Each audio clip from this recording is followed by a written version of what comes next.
Hello, everyone. Welcome to Talking Logistics, where we have conversations with thought leaders and newsmakers in the supply chain logistics industry. It's my great pleasure to welcome today's program Andrew Clarke, who is CFO at C.H. Robinson. And today we're going to talk about distractions and disruptions in the logistics industry, how to thrive in an ever-changing world of supply chains.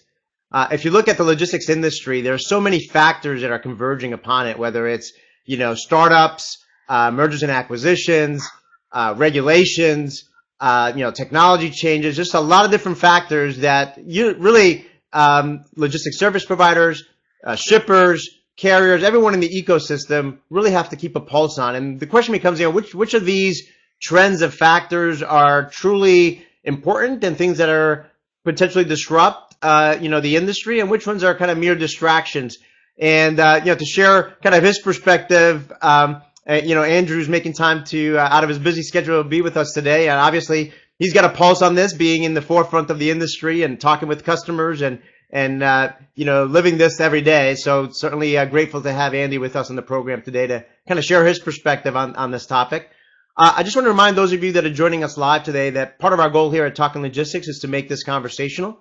So if you do have a question for Andy as we're having a conversation here, you can do so via the post a question comment, the question feature, and I'll keep an eye on it. And if it's a good and appropriate question and we have time, I'll try to weave it into the conversation. So with that, Andy, welcome to the program. Thank you, Adrian. It's great to be here. I appreciate you taking the time to talk with me today. Well, Andy, you're a first-time guest on Talking Logistics. We certainly have had many of your colleagues on the program before, but like I always do whenever we bring someone new onto the program, I always like to get a little bit of a background in terms of how and why they got involved with the supply chain logistics industry to begin with. So why don't you briefly tell us a little bit about your career path, how and why you got involved with supply chain logistics, and what your current role responsibilities are there at C.H. Robinson? Absolutely. So I started in the logistics industry in 1998. I graduated with my MBA and was an investment banker on Wall Street. Worked for a company called Alex. Brown. And Alex Brown, we were instrumental in taking a lot of logistics and transportation companies public throughout the 90s and early 2000s. It always fascinated me, these clients of mine, both the ones in North America as well as globally. We had helped a number of U.S.-based companies when they were looking to expand internationally, look at acquisition opportunities over there, and then vice versa. A lot of European companies were trying to figure out what logistics was in the United States. So we had helped them acquire companies in the U.S. and companies like DHL, Deutsche Post were clients of mine during that time. I then joined a great little company in Greenville, Tennessee called Forward Air. And I started with them in 2000 and became their CFO and was there from 2000 to 2006. Obviously, it's an interesting road feeder network that works on behalf of freight forwarders in North America. Did that for 6 years and then was called up to Cleveland, Ohio, where I ran Panther Expedited Services, an expedite and premium logistics company based in Cleveland and operations all across the U.S. and got into global forwarding. We sold that business in 2012 to Arkansas Best, where it's still a subsidiary of theirs. Over the last 2 years after that, I was a advisor and consultant to some of the largest global private equity firms and helping them assess kind of logistics, not only in North America, but across the globe as they were thinking about, where to make big bets and investments. And then a year ago, it was great timing. Was able to join C.H. Robinson, and I've known the team here at C.H. Robinson for nearly the entire time. So 1998, they were a client of Alex. Brown's, and so I've known the leadership team here for coming up on 18 years. And so when John had wanted to talk about me about becoming the CFO, I moved up here a year ago and couldn't be happier about the move. That's fantastic. Very, very interesting, background and career path. Obviously, a lot has transpired in the industry since you got, involved with it. Almost coming up now on 20 years here. It seems like. Yeah. And certainly one of the things we're gonna talk about is M&A. So I want to get to that in a little bit. And obviously, you've been, very involved in a number of deals throughout your career here. So it'd be interesting to get your perspective on that. But let's start by again, discussing some of these factors that are converging on the logistics industry. And first, let's talk about the rise of new entrants, and whether it's Amazon getting more involved in logistics services, or, certainly there's a lot of, so-called Uber for trucking or Uber for transportation startups out there. I mean, there's a whole spectrum of new entrants into this market.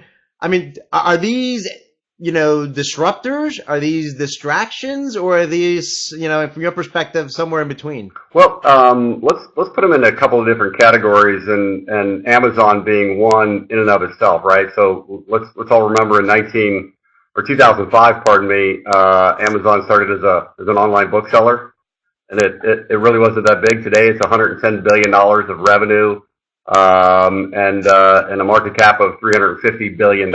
So Amazon is a real player in any way, shape, or form. When they decide to do something, a lot of people take notice. And so obviously they've gotten into logistics with the deals with Atlas Air and ATSG, trying to figure out, and they're a customer of ours, and we love them. They're great.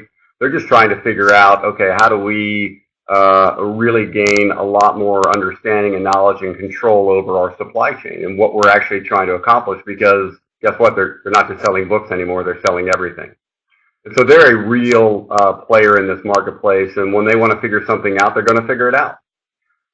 And I think we and others can be helpful in that regard. So putting Amazon in a category in and of themselves.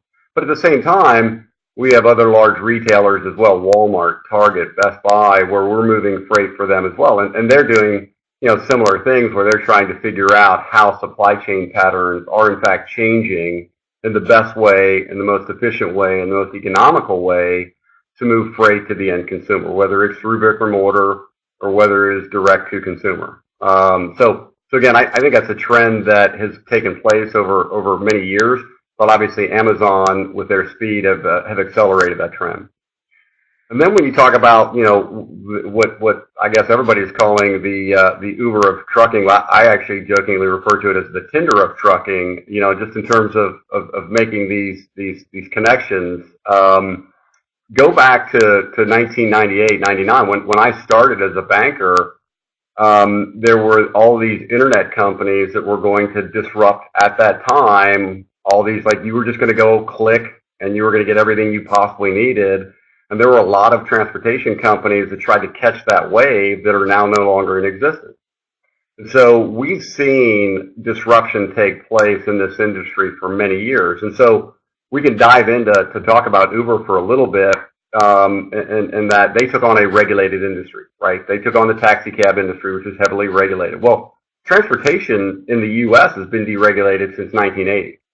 So to a very large degree, I think what we and others have done have actually, been the Ubers of trucking since 1980, right?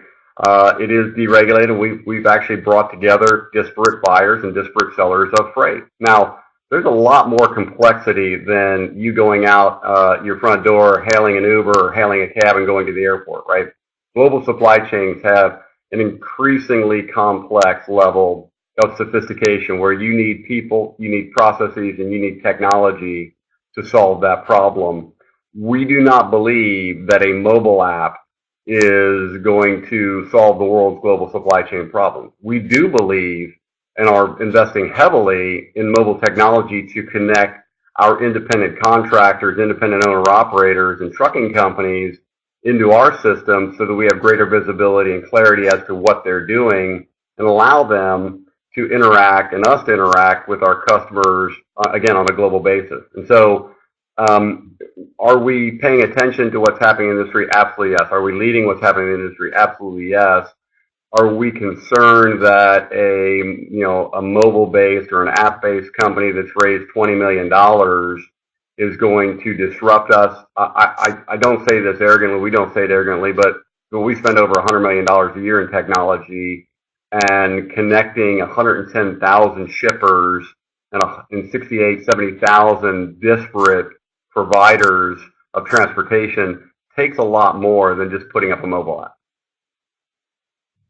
Yeah, I mean, I think that you provided some great food for thought there. I think we could probably spend the rest of the episode kind of diving into each of those points you brought out there. I think I completely agree with with your point about Amazon and what's happening there, and kind of that being kind of a separate, if you will, or a different trend happening in the industry versus kind of the more technology driven changes. The way I see it, kind of maybe to summarize it a little bit, or maybe bring it to a higher level, is what I'm seeing across all industries. Obviously, you're seeing it in the retail industry, is where the consumer in the retail industry is becoming the center of the supply chain universe, and that's causing, whether it's Amazon and its retail partners and suppliers that feed into the B2C world, to really, that's having a ripple effect on supply chain processes and technologies, right? When you put the end customer, namely you and I, the consumer, at the center of the supply chain. And I think we're going to start seeing that in the B2B realm as well, where the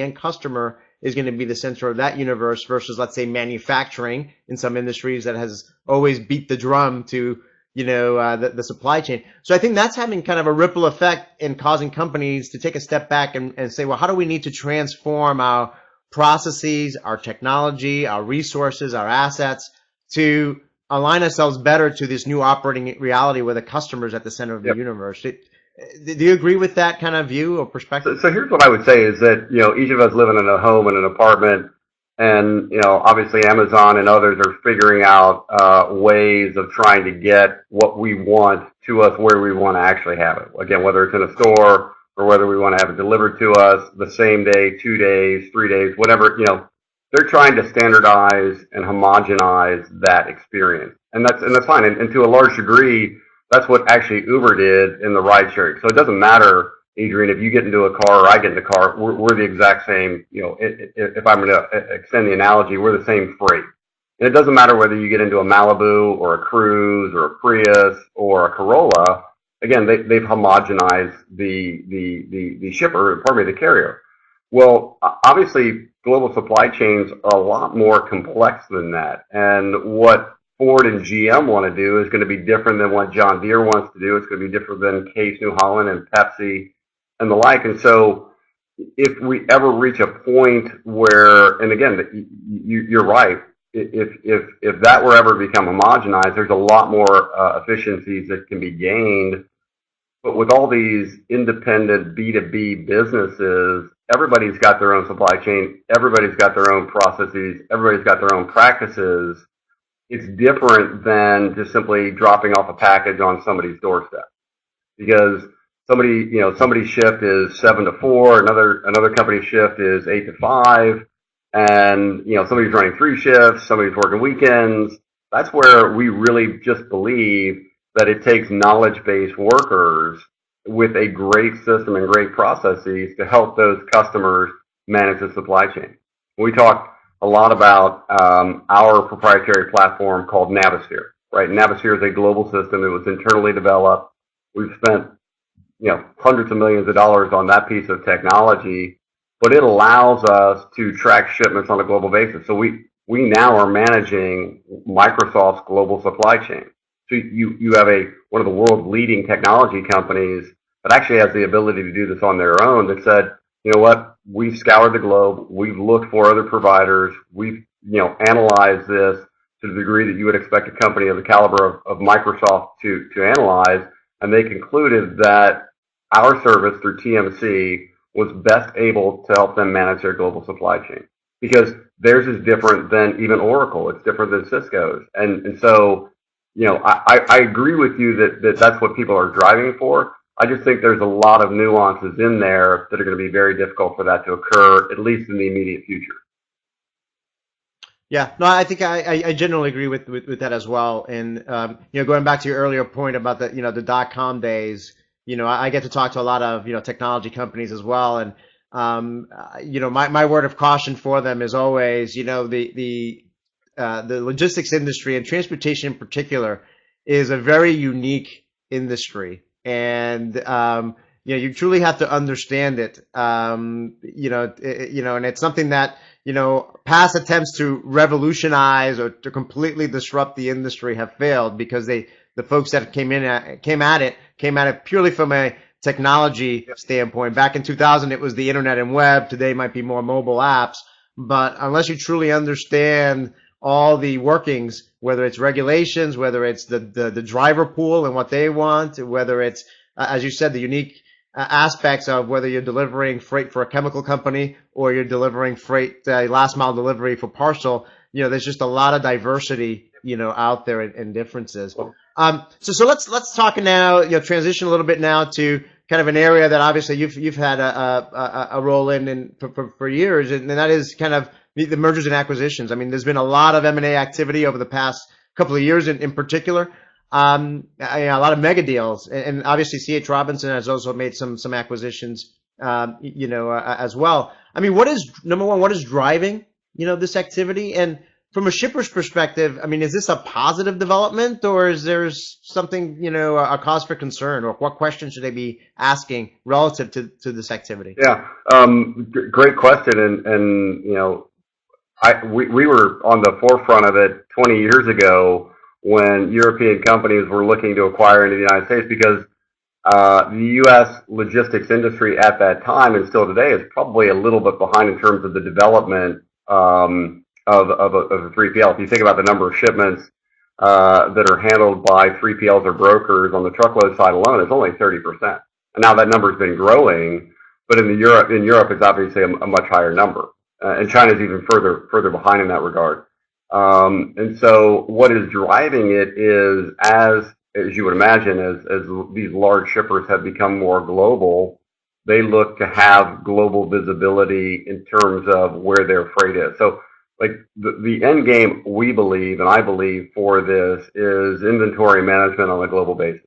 It's what, at the heart of what omni-channel distribution ultimately is where is all of our goods and products, and where can we get them most efficiently and most effectively to the consumer, whether it's a business or whether it's the end consumer themselves.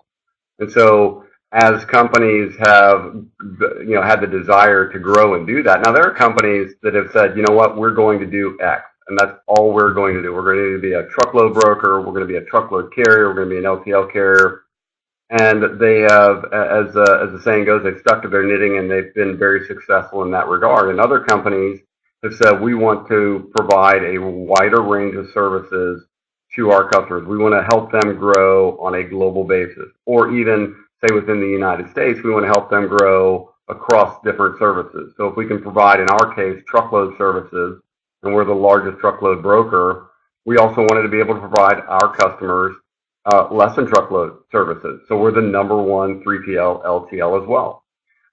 We believe that providing, and now this is where the tricky thing comes along, whether you do it organically or whether you do it acquisitions, customers, while they will express a willingness to buy multiple services, what they will ultimately hold you as a provider accountable for is providing best-in-class services across the board. So you can't say, well, we have a great truckload product and we have a less than great truckload LTL product, so you should use it for both. They're going to say, we will buy a bundled service provided that you have the best of each of those services. And we've done a lot of surveys with our customers, talked to thousands of them, and there is the desire for them. So again, everybody, if you look at the shippers and what they're doing, everybody's like, hey, we want to do more with less. And so they are outsourcing that logistics function to companies like C.H. Robinson, but they also want you to be able to provide a great service at the same or a lower price. In some cases, right, you'll find them willing to actually pay more. But that's the rare exception. In reality, what they're really trying to do is drive efficiencies out of their supply chain and drive the cost down. So mergers and acquisitions can be a very effective way of doing it. But, Adrian, it's a difficult business. I mean, there are many studies in this where the majority of transactions actually, at the end of the day, don't create a lot of value. So you have to think about things like strategy. You have to think about things like culture. You have to think about things like business models. So we're a non-asset based provider. It allows us tremendous flexibility to talk to our customers to say, you know what, we can offer you the best solution regardless of the mode of transportation. We don't say we can offer you the best solution provided it fits into our network, provided it fits into our assets that we own over here, because we don't own those assets.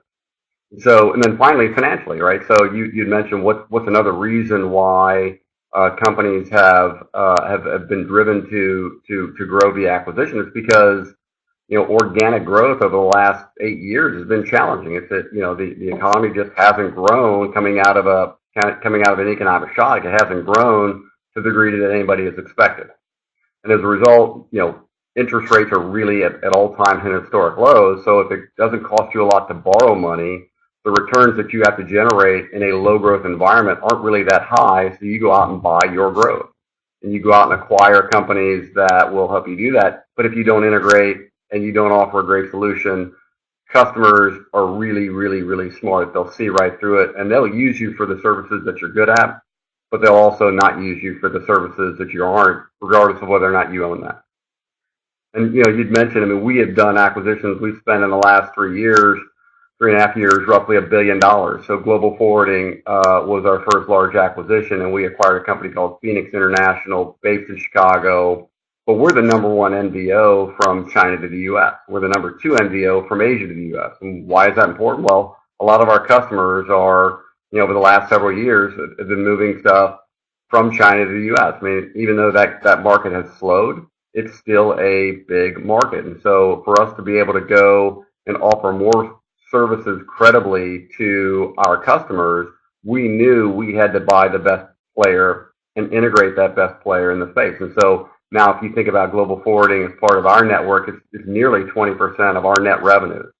And that number's continued to grow. So we're able to credibly offer that solution and service to our customers. And then, a year ago, we bought and let's go back to technology. Freightquote was founded in 1999, and Freightquote was originally designed to be an internet board for LTL shipments. And they still do. It's a very effective way for infrequent small and micro shippers to be able to transact with us. We're able to capture and attract those customers via the web, but we still transact with the same carriers that we've always used, and it helped us to grow that segment. Again, strategy is important, cultural fit's important. The business model, they're a technology-enabled 3PL that's based in Kansas City, and all those things in the purchase price. We were able to get all four things and then integrate that effectively over the last several years. But of course, as you know, there are many examples of where M&A has not added value. And one look no further than roll-ups have never created long-term value for customers or shareholders. And the examples in Europe are rife with companies that just had a desire to be big, but not good. Right. I think that's a great point. I remember when I first started in the industry and I was doing some research on the 3PL market and I was interviewing shippers. And one of the common comments that I would hear is, my best service provider here in the U.S.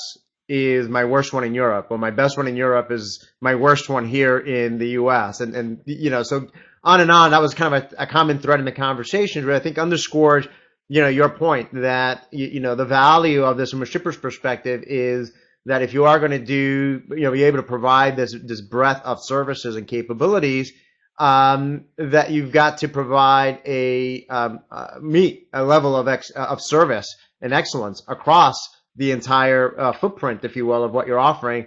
Otherwise, shippers are gonna pick and choose providers based on what they're best at, and not choose services that are not as strong. I think the other thing that you kind of touched upon a little bit, which last year I was talking about how I saw the 3PL market becoming barbell shaped. Meaning, one end of the barbell, you're seeing, 3PLs either through mergers and acquisitions or through, organic growth, partnerships, so on and so forth, kind of, becoming more global, providing more services. Really scale, right, was kind of the key operating word there in terms of being able to meet the requirements that customers are putting on them from a global perspective. And then at the other end of the barbell, you've got much more niche providers, very hyper-focused on a particular segment of the market and going deep there. And kind of the middle of the market, was kind of a dangerous place to be or an uncomfortable place to be. Do you see kind of that barbell-shaped trend happening in the industry? Do you agree with that kind of perspective? I think that's right. I do. It's there are about 16,000 truckload brokers in North America, right? So if you have a relationship from with a couple of customers in a particular geography, where you're effective and they want to deal with you, that's great. And the truckers and are on call 24/7 and can handle that. Yeah, absolutely. There's always going to be that. Although, and we'll talk about it at some point, the regulatory environment. Even though I had mentioned we deregulated in 1980, the last 8 years have seen a plethora of re-regulation within this industry, which is going to present a challenge.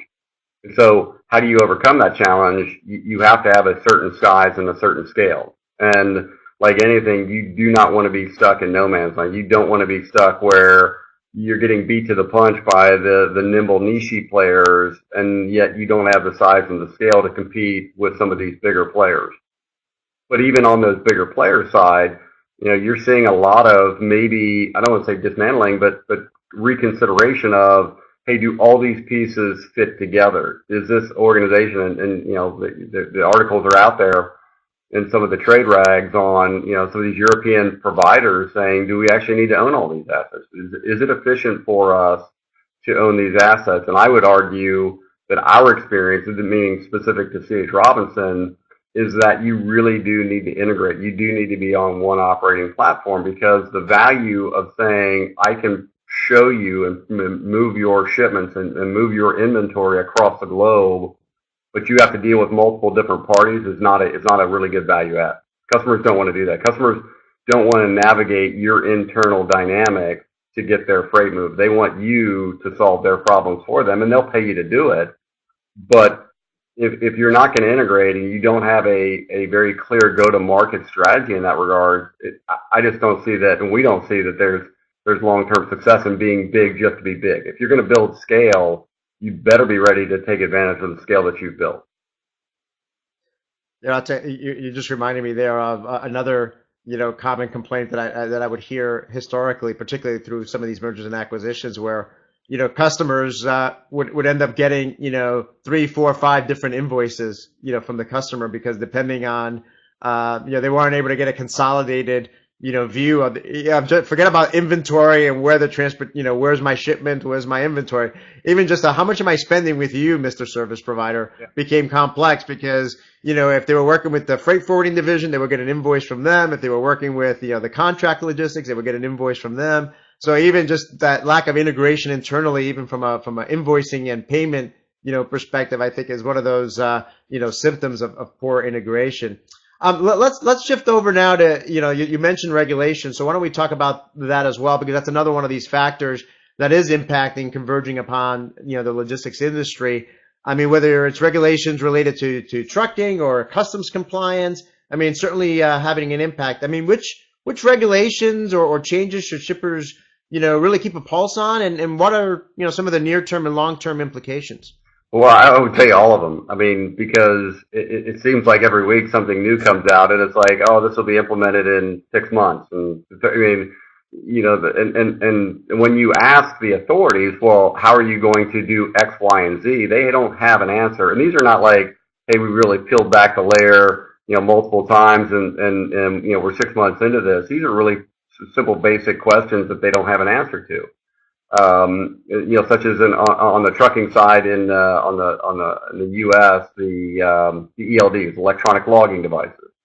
So today, the majority of the carriers that are out there do not have electronic logging devices. They'll be required to do that. It doesn't change the hours of service. It just simply changes the manner in which you're going to prove that you're running legally. So then the question is, well, I don't know, is there somewhere in the Ethernet, in the interweb, that they're going to send all this information to that somebody's going to monitor it? Or is it still going to be regulated by the State Department of Transportation's authorities, where if you're in, say, Minnesota, and you get pulled over at a weigh station or random, and they're going to say, show us your electronic logging device, and it's no different than showing us your logbook. It will cause a ripple in the supply chain, because the difference is, when does that clock actually start? So today I could move, let's say I'm a mile away or 2 miles away from picking up my freight, and I just simply go over there, and I don't start my clock because I just moved a mile and I'm waiting to be loaded, and I start my hours on my paper log when I pull out of the shipper. Well, today, if I'm an hour or from a mile away, the moment I start moving that truck under an ELD, my clock is going to start. And if it takes me 3 hours to get loaded and it's a 10-hour transit, I'm not going to have the time to make it to that consignee. And I think I don't think anybody's kind of fully thinking about the impact that it's going to have, because everybody's like, well, I think the knock is all these small independent businessmen and women,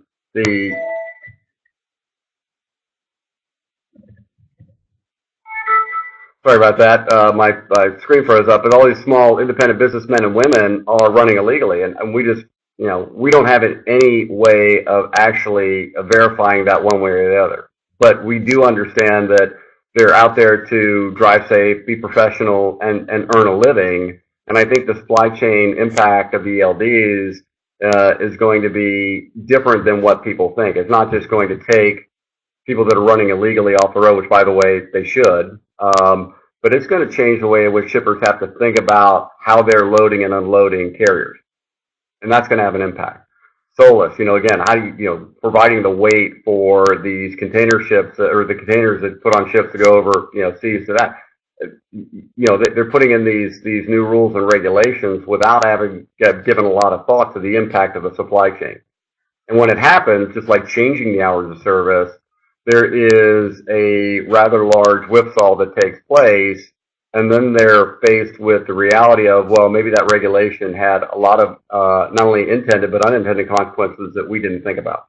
And so I think as we've been out there talking to our shippers, is that what is helpful is to have people that are trading in this area every day, right? So we're moving roughly 65,000 shipments rather in North America and across the globe every day.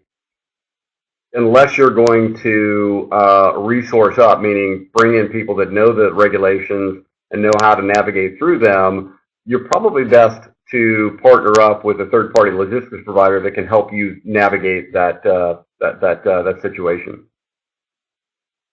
Yeah, I know. It's certainly when I talk to shippers, you brought up the two, regulations or two things that, certainly there's a lot of questions and uncertainty around, and that is ELDs and Solus. We got a question here from Charlie Tomlin, who I'm going to just put up on the screen here and read, because I think it's related to what you just talked about. So in respect to the ELog mandate, you talked a little bit about kind of the potential unintended consequences there. I mean, do you see smaller trucking companies or owner-operators being compliant, or will they sign on with larger carriers who have been compliant for a while, or will they leave the workforce, thus exacerbating the driver shortage? So I think those are all kind of some of the discussions and a lot of questions that people have. And I think, from my perspective, is we really don't know. But what's your take on it? So I would say that there are a number of people that are out there that are 6 months ago that said, hey, this is probably going to be like a 15% impact on capacity, and now it's been whittled down to 8%, and now I've seen numbers like 3 to 5%. So yes, we do believe it will have an impact on productivity. But when you go back to my earlier statement of, well, how are they going to actually monitor the hours of service, unless they're changing the manner in which they monitor the hours of service, i.e. roadside, way stations and randoms, that it's not going to change it. And unfortunately, as we all know, even companies that have, and you can go on CSA right now, even companies that have electronic logging have hours of service violation. So simply there's no kill switch on the electronic logs that as soon as you hit 11 hours and 1 second, the truck shuts down and pulls to the side of the road. So there will still be, because there have been, hours of service violation. When you ask the question of, well, does that get tagged to the actual trucking company, or does it get tagged to the driver? You still don't have an answer on that. And so the compliance will eventually take place over time, because I think it'll be easier for them to regulate how they're being compliant. Will it cause people to leave the industry? I would tell you that, and a lot of people don't know this, but for about 8 years, I had a commercial driver's license, and the challenge of getting a commercial driver's license increases, every year. So it's more difficult to recruit and attract and retain drivers into the industry. I don't think whether you're running for a large carrier or a small carrier that it's actually not any better, because you still have to drive the truck. So will capacity leave? probably in some way, shape, or form, to the degree to which I don't think anybody knows. But what that'll do is, like we've all taken a macroeconomics class, as soon as supply comes out, prices go up. And when prices go up, supply comes back in. So that is ultimately what is going to happen in this environment is prices will go up. And we show our customers, we show our investors, quite frankly, charts over the last 10 years. Over the last 10 years, pricing on the North American surface trans truckload pricing has been up on average. Now there's variability within that, but on average 2.5%. So pricing to our shippers has been up 2.5% over the last nearly decade. Well, pricing to carriers has been up as well. That same amount, approximately 2.5% during that same time period. So pricing will continue to go up. We happen to be in an environment over the last couple of quarters where pricing is down because there's a bit of a glut of capacity, but pricing at some point will go back up. Yep. Well, great. Charlie, thank you for your question. Again, I think a lot, this is something that's going to have to be like shippers and carriers and logistics service providers all have to keep a pulse on and stay on top of, to successfully navigate, whether it's ELD or SOLAS or the kind of all the other regulations, including hours of service, which after all these years still remains kind of an unsettled topic, if you will. So, we're kind of running short on time here, so I just want to get quickly to just a few more questions. So again, we talked about a lot of different factors here. So in light of all these things that we talked about, I mean, what new capabilities and value propositions are customers, in your discussions with them? I mean, what are they expecting from the 3PL, partners today? It's interesting in that regard, and so we have a relationship and many different types of relationships with our customers, and it goes all the way from what is spot market, right? So hey, we need a truck, we want to pay the lowest possible price, and we understand that that's part of the game, and then it goes all the way up the scale to a complete outsource, whether it's on a global basis with Microsoft or roughly 13-14% of our revenue comes from where customers have said the complexities of supply chain, the complexities of managing disparate truckloads, complexities of all these things that you guys are and ladies at C.H. Robinson are capable of doing are such that we would rather have you do it. Now, we provide them with a lot of insight into visibility as to what's going on. So in that regard, I think customers are really looking to people like us to be thought leaders, to help guide them through the regulatory, the legislative. We have people on government affairs in our company that help us kind of navigate the hill to figure out what's coming down from Washington to help us be thoughtful to our customers, and we do that across the globe to help them manage the disruptions that are inherent in any supply chain. And so the greater visibility that we're able to provide to them, and it gets down to that inventory management, that order level of information where omnichannel is obviously a buzzword within the retail industry, but it goes across industries. People want to know where all their inventory is. People want to know where all of their products and parts are, and your ability to not only tell them that, help them get them to where they need to be at the time in which they need to be there is the value add that I would tell you if you're a global shipper, you've got to do that. And if you're just, but at the same time, if you got an LTL shipment a week or a truckload shipment a week, you're probably not looking for that. And so I think what we've tried to do is carve out across, as we segment our customers from those small and micro shippers to the global shippers, knowing the different services that each of them require and our ability to transact where and when and how they want us to transact, I think is part of the value add. Yeah, no, great, great points there. I mean, I think I've always said that the more enlightened shippers are the ones that are looking at their logistics service providers and their partners as less about providing transportation and warehousing services, but really looking at him even from a risk management partner, right? So you're in the risk. I tell 3PLs, you should be talking about that you're in the risk management business because you're the ones that, disruptions are always going to happen in some way or form in the supply chain, whether it's, a strike, whether it's weather related, whether it's demand exceeding supply, whatever the case might be. And ultimately they have to rely on their partners to help navigate these disruptions as quickly as possible, as cost effectively as possible, and ideally, do so faster than their competition can, Yep. respond to these disruptions. And so I always tell folks, think of your 3PLs as your risk management, partner. So that leads me to my next and second to last question, which is, based on your experience, working with companies in many industries. I mean, what are how are leading companies, positioning themselves for success, and as their supply chains continue to, become more dynamic, global, and complex?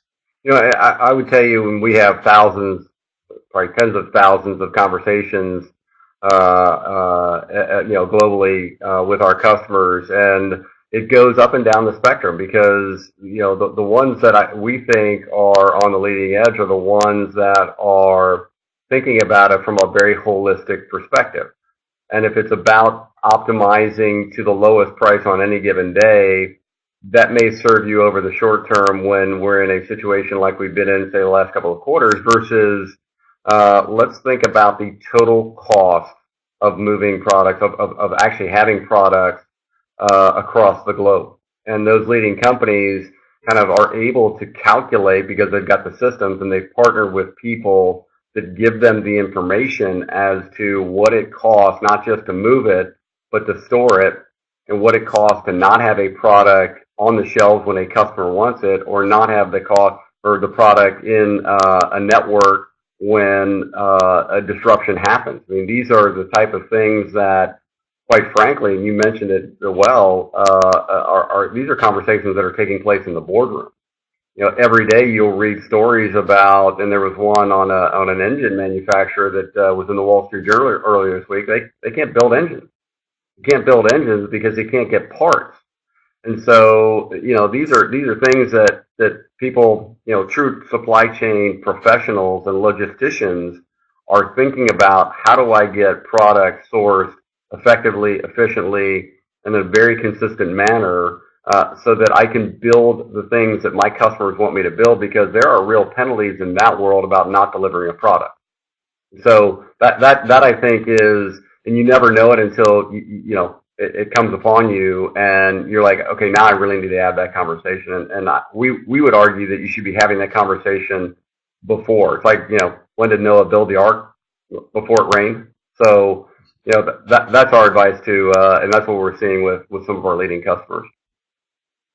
Yeah, that's a great point there, and examples. I mean, to me, I guess, to kind of summarize that point, I mean, it's really truly taking a holistic perspective, right? So taking a more integrated view, not just transportation, not just inventory management, not just procurement and sourcing, but really, looking at it very holistically, and not just focusing on cost and lead time, but also the risk side as well, which I think that the risk equation, or the risk conversation, historically has not taken place as often as it should.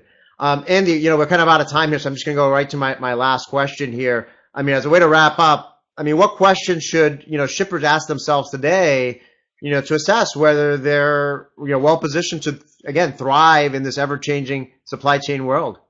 Yeah, it's what's the saying? I mean, you better have people in your organization thinking about how you're going to be dismantled, because your competitors are. And so I would argue that the best shippers that are out there that are thinking about, well, what are the gaps, what are the holes in my supply chain right now, and what could they be if X, Y, and Z happen? I mean, it doesn't have to go so far as to be a black swan event, but I mean, flooding in Thailand shuts down, microchip manufacturers, and so, which has a huge impact on, like, automotive companies, right?